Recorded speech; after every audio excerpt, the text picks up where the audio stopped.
जिन अष्ट पुष्पों से आराध्य देव प्रसन्न होते हैं। अगर ये 8 पुष्प नहीं तो आपकी पूजा अधूरी मानी जाएगी। हर उपासक के हृदय में ये 8 पुष्प जागृत होते हैं, तब इष्ट देव पूजा स्वीकार करके प्रसन्न हो जाते हैं। ये शास्त्र सम्मत, और ये अभी तो आज आपको सुना रहे, ये नैष्ठिक ब्रह्मचर्य में ही बात पकड़ में आ गई थी। तभी हितधाम तक प्रगट सेवा बहुत ही उदासीनता पूर्वक होती थी।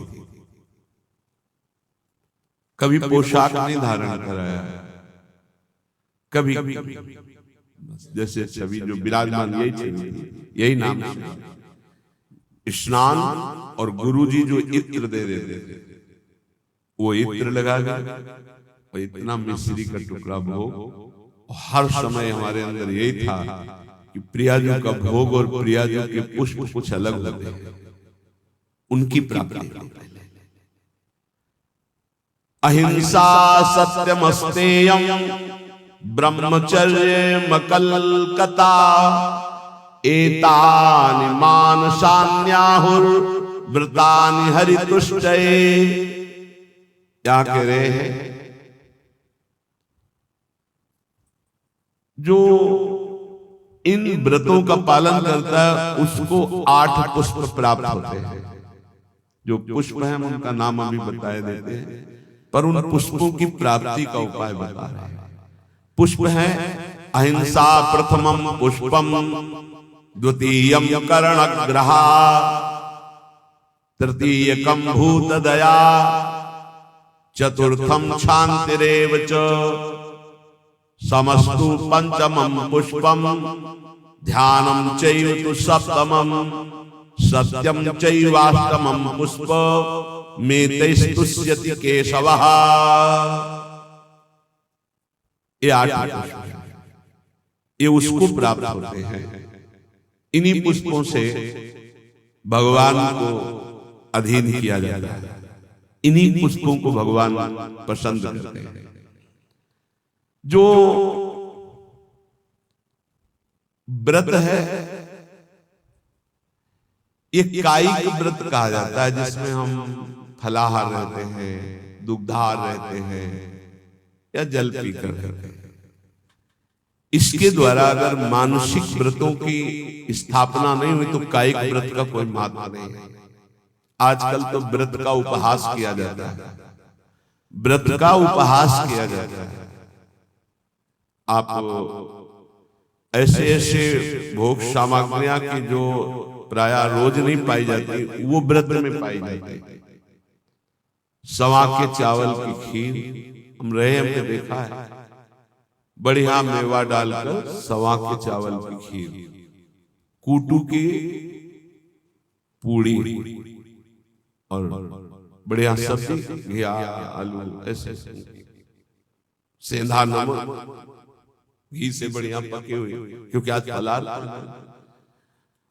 सिंघाड़े का हलवा, विविध प्रकार। काय उपहास कर रहे हो? ये व्रत एक दिन में मर जाओगे, कूटू और सिंघाड़ा दुनिया की चीजें इकट्ठा कर। अगर कोई कायिक व्रत रहना है तो उसका फल है मानसिक व्रतों की प्राप्ति होगी। देखो सिद्धांत को समझना, केवल कायिक व्रत रहकर जबान की वृत्तियों का पोषण कर रहे हो, इतने इतने पदार्थ मिलते हैं, आप खरीद ला सकते हैं। एकादशी हो आप खरीद लाइए जाकर के, हजारों रुपया लगाकर आप भोग सामग्री, इतनी जो शायद है कि व्रत में जो नहीं रहते वो उतना नहीं पाते हैं। हम कायिक व्रत का उपहास करते हैं। कायिक व्रत तभी माना जाएगा जब एक भोग, एक बार के, वो भी बहुत अल्पा। अगर जल से काम चल जाता है तो जल ले लीजिए, जैसे आप एकादशी व्रत रहते हैं। धन्यवाद, बहुत बड़ी बात है, बढ़िया। इन व्रतों का फल है मानसिक व्रतों में पहुंचना। अगर आपके अंदर ये मानसिक व्रत जागृत नहीं होते तो आपका कायिक व्रत सफल नहीं हुआ। और मानसिक व्रतों से इन अष्ट पुष्पों की प्राप्ति होती है। इन अष्ट पुष्पों की आराधना से भगवत प्राप्ति होती है। सिद्धांत को समझना, सिद्धांत को अगर नहीं समझोगे तो बाहरी तुम्हारी वृत्ति मान्यता की बनी रहेगी। इसलिए हमारी बाहरी मान्यता नहीं। हम खास बात ये नहीं समझते कि आप बहुत विदेशी फूलों के बहुत, हमारा इस पे ज्यादा धन है तो उसका सदुपयोग हो रहा है, लेकिन इससे भगवत प्राप्ति नहीं होने वाली, ध्यान रखना। ये बिल्कुल सिद्धांत, इसीलिए हम उदासीन रहते थे। ये तो श्री जी की इच्छा ऐसा नहीं, हमारा उदासीन स्वभाव था। प्राय ऐसा माना जाता था कि सन्यास मार्ग से आए इसलिए इनकी सेवा में रुचि नहीं थी, लेकिन आप तो सच्ची कहते हैं, हमारी सेवा में भावात्मक रुचि थी। प्रगट में वस्तुएं नहीं, लेकिन हम जानते हैं गुरु कृपा से कि किन वस्तुओं से हमारी लाडली भी प्रसन्न। ये मानसिक व्रत आने ही चाहिए कायिक व्रत से। अगर मानसिक व्रत नहीं आए तो कायिक व्रत का कोई महत्व नहीं रहा। इसलिए साधन विविध सकामत सब स्वार्थ सकल सबे जो अनीति, ज्ञान ध्यान व्रत कर्म जितने सब काहू में नहीं मोई प्रतीति। हमारा रस सिद्धांत है। ज्ञान ध्यान व्रत कर्म जिते सब काहू में नहीं मोई प्रतीति। रसिक अनन्य निशान बजायो एक श्याम श्यामा पद प्रीति। श्री हरिवंश चरण निज सेवक बिचले नहीं छाणी। अहिंसा सत्यमस्तेयम ब्रह्मचर्यम मकल्पता एतानि मासान्याहुर व्रतानि हरितुष्टये। हरितोष व्रत,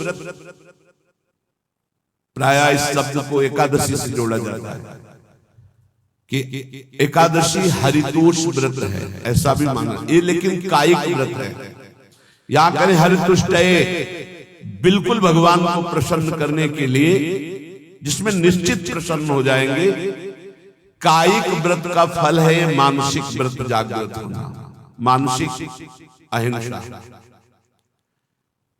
वचन से शरीर से किसी को पीड़ा पहुंचाना ये तो बात दूर रही, मन से भी किसी को पीड़ा दंड देने की बात हम नहीं सोचेंगे। वाणी से तो बोलेंगे ही नहीं, ऐसी वाणी कभी नहीं बोलेंगे किसी को दुख लगे। शरीर से ऐसी कभी चेष्टा नहीं करेंगे किसी की हिंसा हो, किसी को दुख हो। मन से संकल्प प्राय सब लोग कर लेते हैं, भोगे गए नहीं। हमारा मानसिक व्रत खंडन हो जाएगा। ये बहुत बड़ा व्रत है, इससे भगवान की प्राप्ति होगी। अहिंसा परम तपः, परम तपस्या है, परम व्रत है अहिंसा। मन से, वचन से, शरीर से, किसी भी तरह से किसी को दुख ना पहुंचाना अहिंसा। हमको कोई दुख पहुंचाता है हम उसे सह लेते हैं, वो आगे आएगा इसी प्रसंग में। ये बहुत अमृत में वचन है। यही नैष्ठिक ब्रह्मचर्य में इन्हीं की शिक्षा होगी, गुरुजनों से इन्हीं की शिक्षा होगी। इसीलिए बाहरी बातों पर हमारा ज्यादा महत्व नहीं रहा कि अमुक वस्तु प्रभु को भोग लगानी है, अमुक वस्तु प्रभु को देनी, इस पर ज्यादा ध्यान नहीं रहा। ध्यान रहा कि प्रभु की प्रसन्नता होती इन आंतरिक महान लक्षणों से। अगर ये लक्षण नहीं होंगे तो बाहरी, फिर तो बड़े बड़े सेठ लोग, धनी मानी लोग प्रभु को रिझा लेंगे ना, क्योंकि उनके पास बहुत सी भोग सामग्री है, लेकिन कभी कदापि ऐसा नहीं पाया गया। प्रभु को रिझाने के लिए यही पाया गया। पहला है मानसिक व्रत अहिंसा, फिर दूसरा है सत्यम। सत्य कौन है? प्रभु सत्य। भगवान को सत्य नारायण कहा गया, भगवान को सच्चिदानंद रूपाय, सच्चित आनंद रूपाय कहा गया। सत्य है प्रभु। यदि हम प्रभु का नाम जप कर रहे हैं, प्रभु के चरणों का आश्रय लिए हैं, तो हम सत्य का आश्रय लिए, सत्य का जप कर रहे हैं। यदि संतों का संग करें तो सत्य संग कर रहे हैं।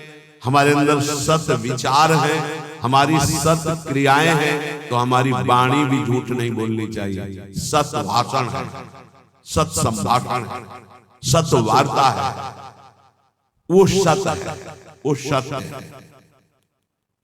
ये मानसिक व्रत हैं। अगर ये व्रत नहीं है तो कायिक व्रत का कोई महत्व नहीं होगा, क्योंकि कायिक व्रत का शारीरिक तप का फल है मानसिक में आना। जैसे प्रगट सेवा का फल है मानसिक सेवा में आना, जैसे देह भाव की क्रियाओं का फल है देह भाव रहित होकर स्वरूप में स्थित होना। ये आंतरिक बातें समझो, सिद्धांत जो परम पद प्राप्ति का है। तीसरा है अस्तेयम, किसी की भी कभी कोई वस्तु ना उठाना, चोरी ना करना। जैसे माना कि मार्ग में तो आपका क्या अधिकार है, आप वैष्णव बिल्कुल वैसे ही पड़ा रहने दो, या आसपास कोई हो तो ना उठा लेगा, कोई वहां से निकलेगा पूछेगा तो उसको मिल जाएगा। अगर हम उठा लिया तो हम दूर जा रहे हैं, अब वहां वो लौट के आएगा, वस्तु नहीं मिलेगी। आसपास पूछेगा तो वहां नहीं मिलेगा। हमारा कर्तव्य बनता है हम बिल्कुल उससे निरपेक्ष हो जाएं। अगर हमारी अपेक्षा बनती है तो आसपास जो दुकान है या कोई है तो उससे वहां, अगर कोई नहीं है तो आप वहीं छोड़ दीजिए। वो लौटेगा तो ले लेगा, नहीं जिसके भाग्य में होगा लेगा, हमारा अधिकार नहीं। पड़ी हुई वस्तु भी हम ना उठाएं। फिर दूसरे की चोरी करना तो हो ही नहीं सकता। चोरी कैसे कर सकता है वैष्णव होकर? अस्तेयम, एम बिल्कुल पकड़ लीजिए। अगर भगवत प्राप्ति करनी है तो कूटू और सिंघाड़ा के आटा से व्रत नहीं होता, ये व्रत होते हैं। ये कह रहे हैं मानसान न्याहुर व्रतानि हरितुष्टये, इन व्रतों से भगवान निश्चित प्रसन्न होकर आपको दर्शन दे देंगे। चौथा ब्रह्मचर्यम, ब्रह्मचर्य ये बहुत सुंदर व्रत है, बहुत महिमाशाली व्रत है। बड़े भाग्यशाली हैं, बड़े कृपा पात्र हैं जो इस व्रत को धारण करते हैं। हम कह रहे हैं सम्यक रूप से ना धारण करो तो जैसे 15 दिन में एक बार एकादशी रहते हो, ऐसे गृहस्थी में भी व्रत धारण कर लो कि हम इतने दिनों तक ब्रह्मचर्य रहेंगे। फिर संयोग गृहस्थ धर्म के अनुसार भगवान को प्रणाम करके, देवी देवताओं को नमस्कार करके गृहस्थ धर्म की पूर्ति के लिए। अन्यथा अपने पास ऐसे 20 गृहस्थ हैं जिनकी संतानें हो गई और कसम पूर्वक ब्रह्मचर्य रह रहे, हम उनको प्रणाम करते हैं। बिल्कुल कहीं 100 में 1% भी हमें अविश्वास नहीं उनके प्रति। 100 में ऐसा हो सकता है कि 90% हम कह सकते हैं, 10%, 1% भी नहीं, क्योंकि उनके आचरण और उनकी निष्ठा और उनका समर्पण बताता है और उनका चेहरा बताता है, उनके नेत्र बताते हैं वो ब्रह्मचर्य से हैं। बच्चे हो गए, समझ में आ गई बात कि अब हमारा उद्देश्य पूरा हुआ, गृहस्थ का परमार्थ का पूरा करते हैं और नियम पूर्वक 20 परिवार से बहुत सुंदर ढंग से चल रहे हैं। बड़ा मुश्किल होता है इस धर्म का पालन। ये जो मानसिक व्रत है बहुत मुश्किल, और इन्हीं से भगवत प्राप्ति होती है। अहिंसा, मन वचन कर्म से किसी को भी पीड़ा या हिंसा न करना। देखो मच्छर का स्वभाव है वो खून पीता है, भगवान ने उसका स्वभाव बनाया। हमारा कर्तव्य ऐसे करना नहीं है, हमारा कर्तव्य उसको निकाल देना, उसको उड़ा। अगर हमारे को बहुत परेशानी तो मच्छरदानी की रचना भगवान ने कर दी है, आप मच्छरदानी लगा लीजिए, आप उससे बचने की व्यवस्था कर लीजिए, उसको मारने का अधिकार नहीं। ये हम भागवत से बोल रहे हैं, श्रीमद् भागवत में जहाँ नरकों का वर्णन है वहां इसका वर्णन है कि जैसे बिच्छू है, सर्प है, मच्छर है, डांस है, खटमल है, इनका रचना ही भगवान ने किया है और इनका स्वभाव ही है। वो ये नहीं जानते कि मैं खून पी रहा हूं तो इसको पीड़ा होगा, नहीं, उसका आहार, जैसे हम गाजर, मूली ये सब वस्तुएं पाते हैं बड़े स्वाद से, मुझे नहीं पता कि ये जीव है। ठीक जीव वैसे ही वो है जैसे अन्य जीवों में है भगवत चैतन्य शक्ति। आप देखो मूली है हरी भरी ऐसे, और उखाड़ लीजिए थोड़ी देर में वो मुरझा जाएगा, अर्थात वो जीव गया जो मूली में था वो गया। अब वो जीव ही जीव, आहार जीव बिना जीवे नहीं। तो हमारे लिए जो शास्त्र सम्मत है उसे हम बड़े आराम से पाते हैं, मुझे पाप नहीं लगता। ऐसे ही जब मच्छर खून पीता है उसको ये नहीं लगता कि मैं किसी का खून पी रहा हूं, उसको लगता मैं अपना आहार ले रहा हूं। अब उस आहार लेने में हमको पीड़ा हो रही है, इसलिए उसको हटा देते हैं, उसको उड़ा देते, हो गया उसका काम। एक ही में वो उसको तो मारना अपराध हो जाएगा। ऐसे हुआ, मर गया, स्वाभाविक बात अलग है। किसी भी जीव की हिंसा ना हो, ये भगवत प्राप्ति के लिए अत्यंत आवश्यक है। कुछ लोग बोले काल है, सांप नहीं भाई, अगर वो ठीक समय से काटने का समय है आपका, तो आप किसी भी खंड में कहीं भी हो, उसी समय वो वहां प्रवेश करेगा और आपको काट लेगा। और नहीं काटेगा तो हम सेनपुर में रहे हैं, जो शाम टाइम जैसे लोग भ्रमण के लिए निकलते हैं ना, ऐसे सहस्त्रों सर्प, सहस्त्रों ने हजार होते हैं, कोबरा, पानी वाला, कैसे पैथन, मोटे मोटे जो अजगर टाइप, कितने सांप, कोई केली कर रहा है, कोई फुसकार रहा है, कोई टहल रहा है, इतना भारी जंगल, जिधर जाओ उधर सांप। पद्मासन लगाए बैठे, बगल से उठा, पूरी हिम्मत से बैठे हुए कि अगर इसको काटने का समय है तो काटेगा, नहीं काटना बिल्कुल नहीं काटेगा, ये निश्चिंत। और सामने से निकल के खड़ा हो, अब अंदर से एकदम भगवदाकार प्रभु है, और नीचे गया, ऐसा दृढ़ विश्वास था। और बीछी तो ऐसे थी जैसे काले चीटी चीटा घूमते हैं।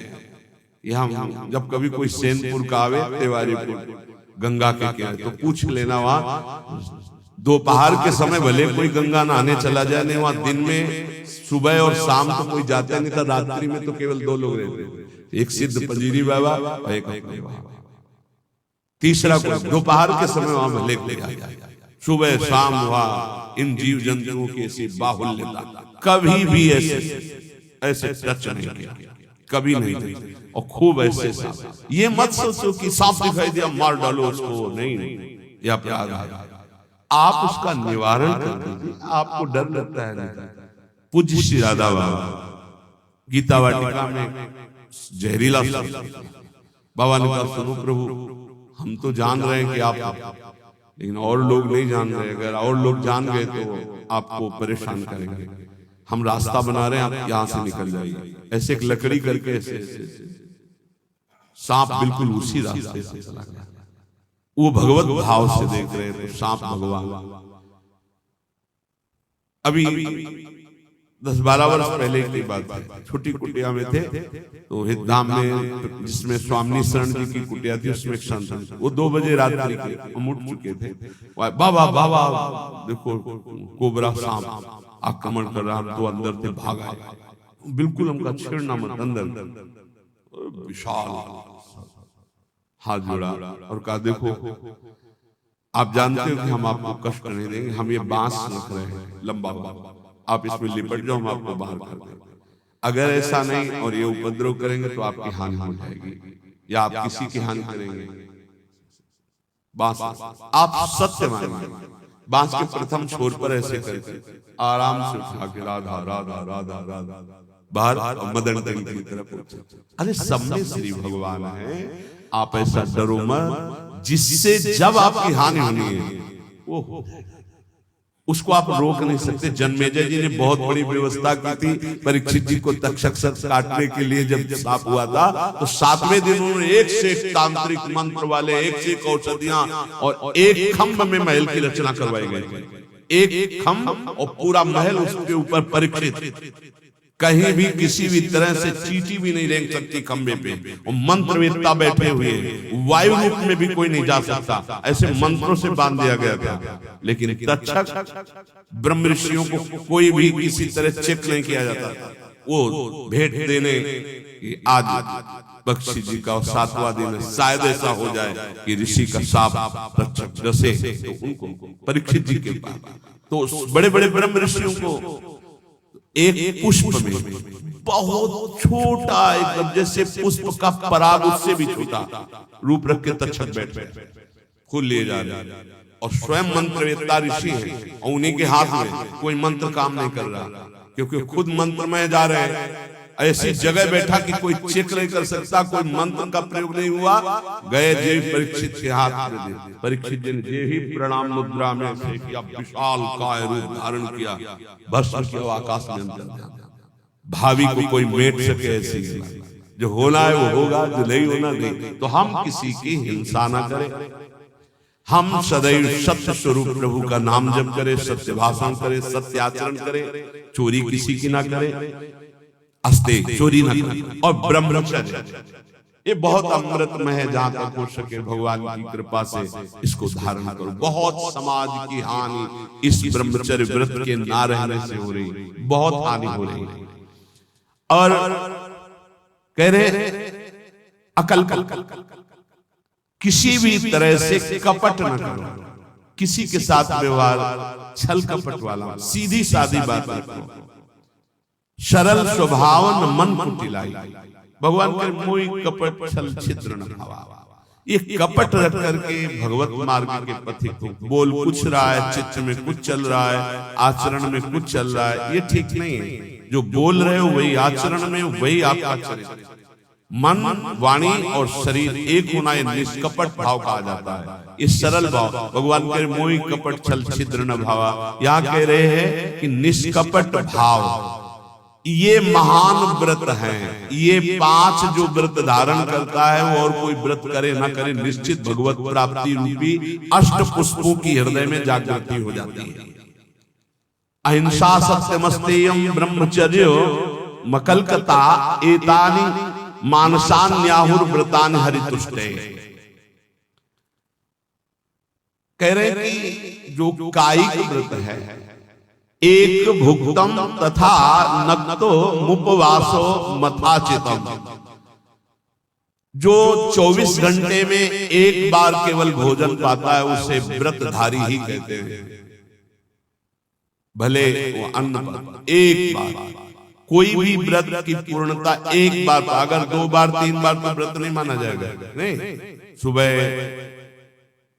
खूब आधा लीटर पौन लीटर दूध में चाय की पत्ती डाल के, आज एकादशी है ना, आज अमुक व्रत है ना, वो लिया। 10-11 बजे फल फ्रूट और सब ये खूब दबा के, और 4 बजे फिर 8 बजे रात्रि के। इसमें मतलब है ना तुम्हारा व्रत है, कोई व्रत नहीं है, कोई व्रत नहीं तुम्हारा हुआ। अगर आप एकादशी व्रत हो तो 24 घंटे में एक भुक्तम तथा नक्तो मुपवासो मायाचित, अयाचित भाव से विरक्त को और धर्म पूर्वक कमाए हुए अर्थ से गृहस्थ को एक बार व्रत हो तो किसी का दिया हुआ पानी भी मत पीना, नियम है। गृहस्थ हो तो आज तुम्हारा व्रत है, किसी का पानी नहीं, फलाहार की तो बात जाने दो। अपने घर में जो कुछ आपको मिल जाए वो एक बार, 24 घंटे में अगर व्रत पूरा करना है तो एक बार जल भरे 2-3 बार ले लो, लेकिन खान पान का कोई भी सामग्री फलाहार या दूधार एक बार तो व्रत माना जाएगा।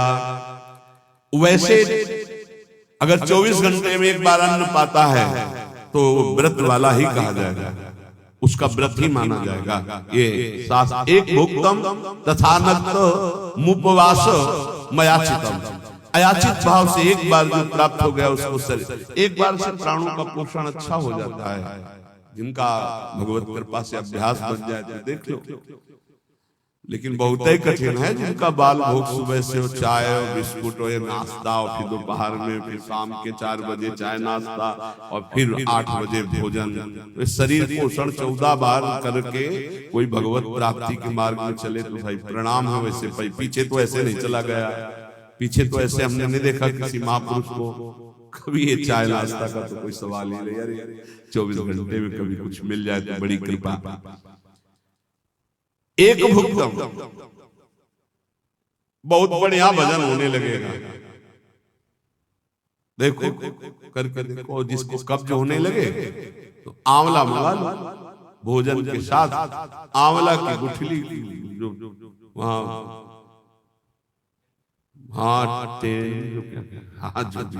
तो शब्दों का वो पंसारी की दुकान में मिल जाता है, 4-5 ऐसे खुला लो, ऐसे रोटी के साथ ले लो। कभी हम तो कुछ मिलते ही नहीं था तो इससे वर्षों कटा है, सब्जी ही नहीं, वर्षों से रोटी मांग ली उसी से पा लेते। कब्ज नहीं बनता, साधु को कब्ज पर ध्यान देना चाहिए। कब्ज होने पर फिर प्रमाद स्थितियां आती, भजन में बाधा पड़ती है। रात्रि में तो उपवास वाले को कुछ लेना ही नहीं चाहिए। संध्या काल में, मतलब संध्या के पहले 4 बजे के लगभग एक बार 24 रात दिन, तब तो उपवास। इत्येवं कायिकम पुंसाम व्रत मुक्तम नरेश्वरम, एक बार अन्न का उपयोग कर ले या एक बार फलाहार का उपयोग, 24 घंटे में एक बार। बोले एक कायिक व्रत कहा गया, ऊपर मानसिक व्रत कहा गया। अगर कायिक और मानसिक व्रत किया जाए तो ये पुष्प प्राप्त हो जाते हैं। प्रथमम अहिंसा पुष्पम, इससे बिल्कुल प्रियालाल की सेवा बन जाती है और बहुत जल्दी प्रसन्न हो जाते हैं। अहिंसा पुष्पम, किसी को मन वचन से दुख न देना। द्वितीयम करणग्रहा, करण अंतःकरण और इंद्रियां, इनका जो आग्रह होता है विषयों की तरफ जाना, उनसे हटा करके प्रभु में स्थित करना। अंतःकरण और इंद्रियों को प्रभु में स्थित कर लेना, ये दूसरा पुष्प है। फिर तृतीयम भूत दया, जीवों पर दया की भावना, ये तीसरा पुष्प। चैतन्य महाप्रभु ने श्री सनातन जी को उपदेश किया, नामे रुचि, वैष्णव सेवा और जीवे दया। जीवे दया, नामे रुचि, वैष्णव सेवा का इससे बढ़कर और कोई उपदेश।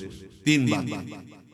जब किसी को दुखी देखा जाए तो अपने चित्त में दुख आ जाए, कैसे इसकी दुख की निवृत्ति करूं, ये वैष्णव हृदय होता है, ये भक्त हृदय होता है। इससे भगवान बहुत प्रसन्न होते हैं। दूसरे को दुखी देखकर द्रवित हो जाना, भले हम नहीं निवारण कर पा रहे, पर हमारे हृदय में पीड़ा है कि कैसे इसके दुख का निवारण हो। हे भगवान, मैं तो असमर्थ हूँ, इस पर सेवा नहीं कर सकता, अर्थ नहीं है, ऐसी व्यवस्था नहीं है, ऐसा भाव नहीं, पर मुझे लगता है मैं इसे सुख प्रदान करूं। इतनी भावना से ये पुष्प भगवान के पास गया और आपके ऊपर भगवान प्रसन्न हुए। जीवे दया तृतीयकम पुष्प, तीसरा पुष्प है समस्त जीव पर दया। चतुर्थम शांतिरेव च, चौथा पुष्प है शांति। शांति की व्याख्या की है, जो हमको गाली दे, अपमान करे, तिरस्कार करे, उसमें शांत रहना, बिल्कुल कुछ न बोलना, इसे शांति कहते हैं। और शांत कहते उसमें उसके मंगल की भावना करने लगना। करत जे अनसहन निंदक तीनों पे अनुग्रह के, हे भगवान इनका मंगल हो, इनको ज्ञान नहीं इसलिए निंदा कर रहे हैं, अपमान कर रहे हैं, तिरस्कार कर रहे हैं। हे नाथ, इनकी बुद्धि शुद्ध हो, ये स्वस्थ रहे, इनको कभी कोई शारीरिक मानसिक या वाचिक दंड न पहुंचे, नाथ इन पर कृपा करो। ये पुष्प, शांति रूपी पुष्प, ये भगवान को प्रसन्न कर लेता है। समस्तु पंचमम पुष्पम, सम कहते हैं इंद्रियों का उनके विषयों से विलग करके, जो शब्द स्पर्श रूप रस गंध में इंद्रियां लगी हुई, उनको अलग करके भागवतिक शब्द स्पर्श रूप रस गंध में लगाना, इसे सम कहते हैं। और समस्त पंचमम पुष्पम, सम के अंदर दम भी आ जाता है। दम कहते हैं मन को इंद्रियों के अधीन न करके उसे सावय मन कृष्ण पदार्थ दे। आगे आया ध्यानम चैतु सप्तमम, जो ध्यान है आराध्य देवता राधा वल्लभ लाल को हृदय ध्यान मुख नाम, बहुत बड़ा एक पुष्प है। इसी से भगवान बहुत जल्दी प्रसन्न होते हैं। और सत्यम चैवाष्टमम पुष्पो मेतैस्तुष्यति केशवः, इन 8 पुष्पों की पूजा यदि नहीं तो भगवान की पूजा नहीं मानी जाएगी पूरी। इन 8 पुष्पों से होगी। अहिंसा और अंतःकरण का वशीभूत होना, अर्थात अंतःकरण के अधीन न होकर उसे अपने अधीन करके भगवदाकार करना, जीवों पर दया करना, शांति, जो आपका अपमान करे उनका मंगल मनाना, शम, इंद्रियों को निर्विषय करके भगवदाकार करना, दम, मन को इंद्रियों की अधीनता से हटाकर प्रभु के चरणों के चिंतन में लगाना, ध्यान, अपने आराध्य देव के रूप का ध्यान करना, और 8वां सत्य, सत्य वचन बोलना, सत्य में स्थित रहना, सदाचरण करना, सत्संग करना, सद्भाव रखना। ये 8 पुष्प हैं। एतैरेवाष्टमी पुष्पैस्तुष्यते चार्चितो हरि पुष्पांतराणि संतेव बाह्यान्य प्रसक्तम। यहां कह रहे इन पुष्पों द्वारा भगवान श्री कृष्ण को संतुष्ट किया जा सकता है, अन्यथा अन्य पुष्प जो बाहर, उनसे भगवान उतना प्रसन्न नहीं होंगे जितना इन 8 पुष्पों से होंगे। इसलिए भक्त को, प्रेमी को ये 8 पुष्पों द्वारा अपने आराध्य देव की पूजा करनी चाहिए। ये 5 महान व्रत बताए, अहिंसा, सत्यमास्तेय, ब्रह्मचर्य, मकलकता, अर्थात मन वचन कर्म से किसी को कष्ट ना देना, सत्य बोलना, सत्य आचरण करना, कभी किसी की चोरी ना करना, ब्रह्मचर्य से रहना, निष्कपट भाव रखना। ये है 5 व्रत। मानसिक, शारीरिक व्रत में जो भी व्रत रहे 24 घंटे में एक बार केवल लें, रात्रि में बिल्कुल नहीं। अगर और कोई व्रत नहीं रहते तो एक बार अन्न लेने वाला भी 24 घंटे में वो व्रताधारी ही कहा जाता है। 8 पुष्पों के द्वारा अपने आराध्य देव की आराधना करें।